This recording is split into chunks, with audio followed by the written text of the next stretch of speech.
무학대사가 입적했을 때, 그러니까 돌아가셨을 적에 사관원에서 국가에서 치르는 예장 절차를 중단해야 된다고 주장을 해요. 그 근거는 뭐냐면 살아서도 볼만한 일이 없었고 죽어서도 기이한 흔적이 없었다.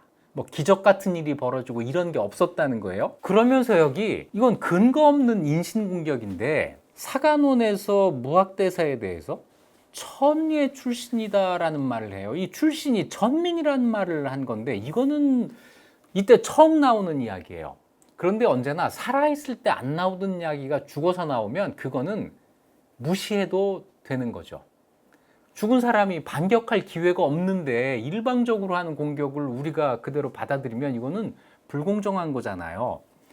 그러니까 태종이 이 사관원의 주장을 받아들여서 자초에 대한 예장을 중단을 시켜요. 그러면서 변명을 합니다.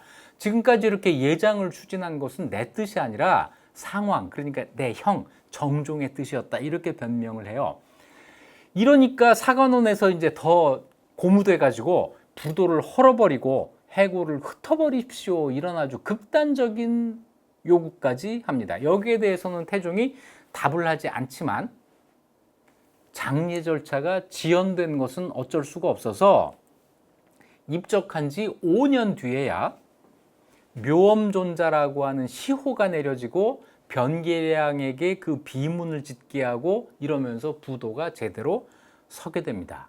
이걸 하면서도 태종은 이건 내 뜻이 아니야 라고 하면서 평소 상왕이 형이죠. 정종이 자초를 존경하고 신뢰해서 극력청해서 내가 어쩔 수 없이 이걸 하는 거야 이러면서 자기 한 발을 빼요. 그러니까 시간이 더 지나가면서 이미 세상을 떠난 무학대사에 대한 평가가 점점 더 박해질 거라고 하는 것은 충분히 예상이 되죠.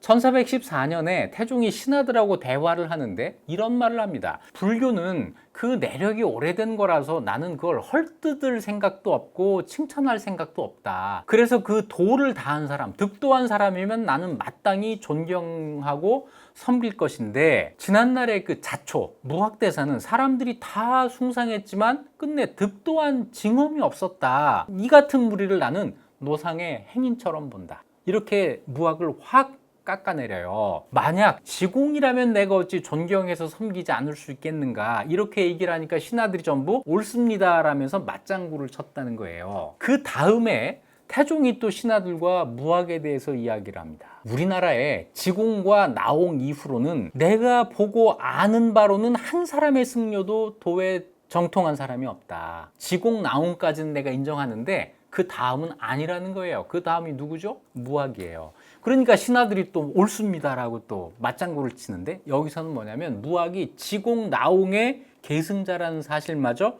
부정해버린 거죠. 그리고 중요한 것은 이 기록이 조선 전기실록, 태종실록까지 나오는 마지막 기사라는 겁니다. 그리고는 무학 또는 자초라는 이름이 임진왜란 이전 실록에는 한 번도 나오지 않아요. 언제 나오냐면요. 선조실록에 임진왜란 직후 기사에 무학의 이름이 다시 등장합니다. 선조실록에 이런 말이 나오는데 이거는 글쎄 그 당시 그 백성들의 높은 한문 실력을 보여주는 거라서 잘 들으셔야 돼요.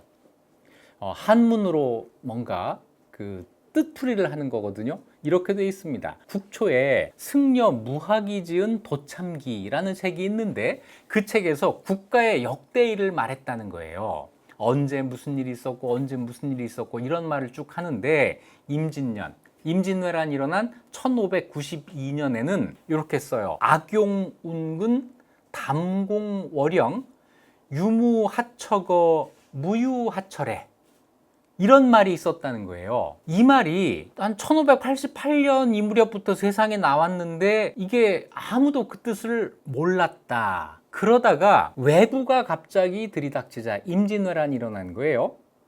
조정에서 신립을 보내서 이걸 막도록 했는데 탄금대 전투 아시죠? 신립 장군이 가서 거기서 이제 전멸을 당해요.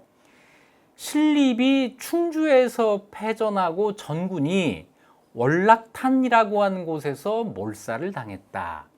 이 일이 있고 나서야 도참기의 문장이 비로소 해석이 됐다는 거예요. 악용운군에서 악이라고 하는 것은 유악강신이라고 하는 말이 있어서 곧 신이다. 그래서 악은 곧 신이라는 뜻이고, 용이라고 하는 말은 이거는 솟는다는 뜻이거든요. 솟을 용자인데 설립자랑 뜻이 같다. 그래서 신립이 나오잖아요. 그 장수의 이름 신립이 악용이라는 거예요. 그럼 운근은 뭘까? 구름의 뿌리라는 뜻인데 이건 곧 돌이다. 그래서 신립의 립자에 돌석변이 있는 것까지 아주 깨알같이 그려낸 거예요. 악용운군은 결국은 신립이라는 뜻이다. 두 번째, 담공월령이라고 하는 것은 연못의 빈터에 달 그림자가 졌다, 이런 뜻이에요. 이거는 월락탄, 달이 떨어진 그곳이에요.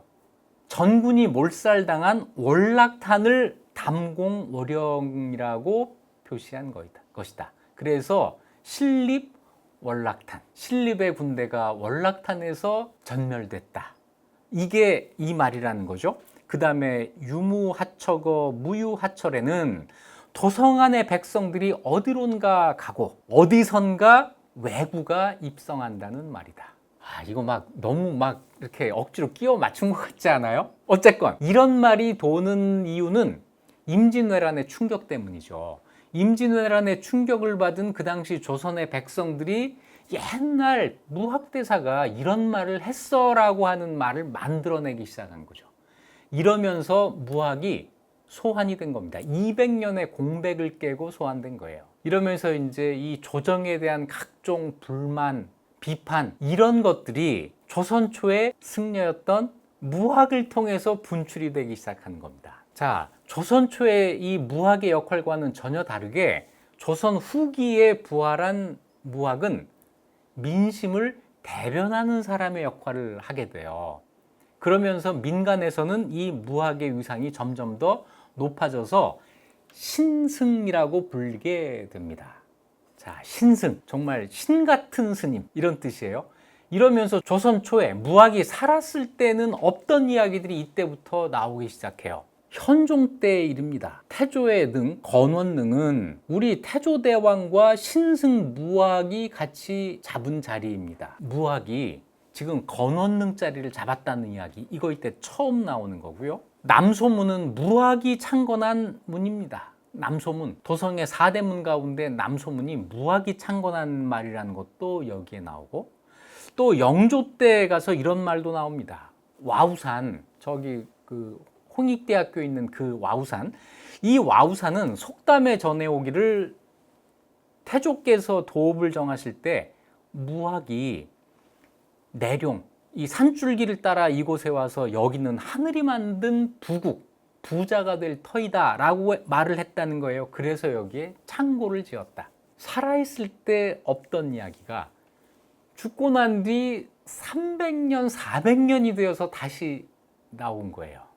이거를 믿을 수 있을까요? 자, 돌아보겠습니다. 조선 초에 한양의 도읍을 정할 때 무학대사가 중요한 역할을 했다고 우리가 알고 있습니다. 그런데 우리의 그 지식은 어디서 나온 걸까요? 우리가 어떻게 그 사실을 알게 된 걸까요? 조선 후기 사람들의 생각입니다. 조선 후기부터 그런 생각을 했으니까요. 그렇다면 조선 후기 사람들은 300년, 400년 전의 그 일을 어떻게 알 수 있었을까요? 우리에게 없는, 우리가 가지고 있지 않은 어떤 기록이 그때 있었을까요? 그 기록이 있었다면 조선 후기 사람들은 왜 그 근거를 남기지 않았을까요? 역사적 사실과 내가 알고 있는 지식이 다를 수 있습니다. 역사적 사실은 기록을 통해서 확인되는 것으로 구성이 되는 거예요. 내가 알고 있는 지식은 여기저기서 들은 이야기가 많이 포함이 되어 있죠. 이 둘 중에 어느 것이 역사라고 믿으시겠습니까? 어떤 사람은 역사는 관점에 따라서 달라진다고 이야기를 합니다. 맞는 이야기입니다. 하지만 반만 맞는 이야기입니다. 근거가 없이 관점에 따라서 역사가 달라진다면 그건 역사가 아니죠. 나의 생각일 뿐입니다. 근거 없는 나의 생각을 지식으로 언제까지 고집하시겠습니까? 지금까지 이익 주는 역사 이익주였습니다.